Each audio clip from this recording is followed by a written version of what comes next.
वेळ आली तर लोकशाही वाचवण्यासाठी आम्ही देखील हातात दंडूक घेऊ, असा इशारा राष्ट्रवादी शरदचंद्र पवार गटाचे आमदार रोहित पवार यांनी दिला। रोहित पवार आज कल्याणमध्ये कामानिमित्त आले होते, त्यावेळी त्यांनी पत्रकारांशी संवाद साधताना भाजपावर सडकून टीका केली। दुबार मतदार आढळल्यात त्यांना फोडून काढा, असे आदेश आज शिवसेना उद्धव बाळासाहेब ठाकरे पक्षाचे पक्षप्रमुख उद्धव ठाकरे, मनसेचे अध्यक्ष राज ठाकरे यांनी सत्तेच्या मोर्चात कार्यकर्त्यांना आदेश दिले।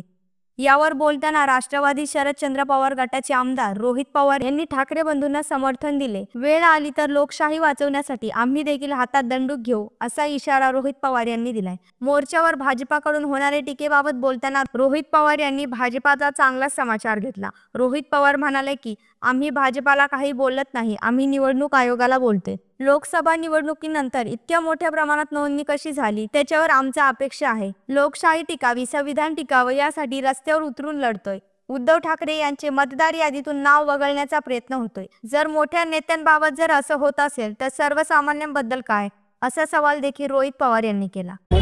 भाजपच्या नेत्यांना काय बोलायचं काय नाही बोलायचं हे काय कळत नाही। आम्ही भाजपला काहीच बोलत नाही, आम्ही इलेक्शन कमिशनला सांगतोय।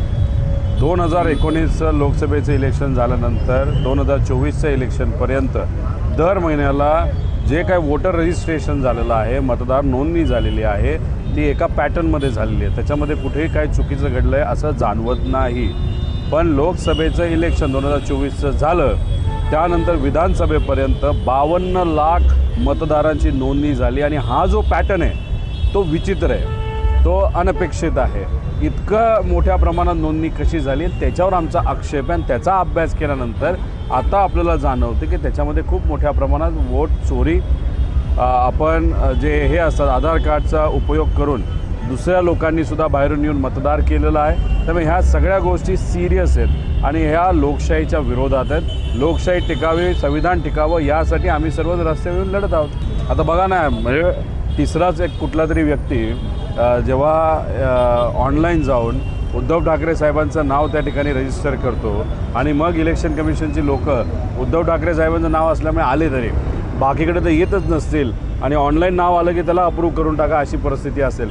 अशा घटना जर मोठ्या नेत्यांच्या बाबतीत घडत असतील तर मग छोट्या लोकांबद्दल नाही तर सामान्य लोकांबद्दल हे तर सरसकट तिथं बनत असेल आणि काही लोकांना तर आपलं रजिस्ट्रेशन झालं हे करत पण नसेल आणि मग तेव्हा खोटे आधार कार्ड घेऊन दुसरीच लोक मतदान करतात असं आमचं मत आहे। शेवटी कधी कधी काय असतं की लोकशाही टिकवायला आणि जर आपल्याला संविधान टिकवायचं असेल आणि मग दंडुकासुद्धा हातात घ्यायची वेळ आली तर ती घ्यावीच लागेल।